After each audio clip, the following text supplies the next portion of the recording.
আজ আমরা আলু ফুলকপি ডালনা করব। তার জন্য প্রথমে ফুলকপিগুলি ভেজে নেব।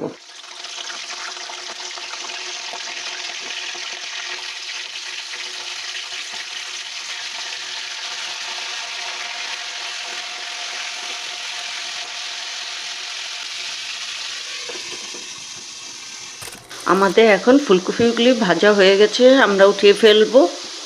এখন আমরা আলুটা ভাজবো। এখন আমাদের আলু ভাজাটা হয়ে গেছে, এটা আমরা এখন উঠিয়ে ফেলবো। এখন আমরা তেলে জিরা আর তেজপাতা দেবো সম্বার। এখানে হলুদ, শুকনো মরিচের গুঁড়ো, আদা ছেঁচা ঘষে নিয়েছি, জিরের গুঁড়ো আর ধনের গুঁড়ো আর এলাচ দারচিনি সম্বারটা দেবো।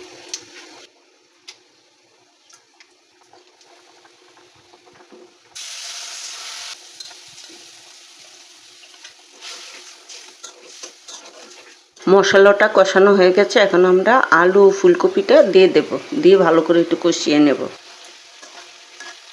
আমাদের ফুলকপি আলুটা কষানো হয়ে গেছে, এখন আমরা গরম জল দেব।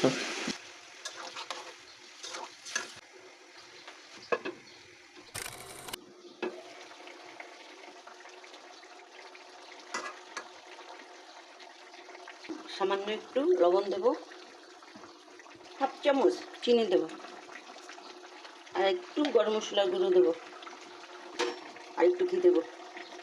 নিরামিষ তরকারিতে ঘিটা দিলে ভালো লাগে। দুটো কাঁচামরিচ দেবো। আমাদের রান্না শেষ, এখন আমরা নামিয়ে ফেলবো।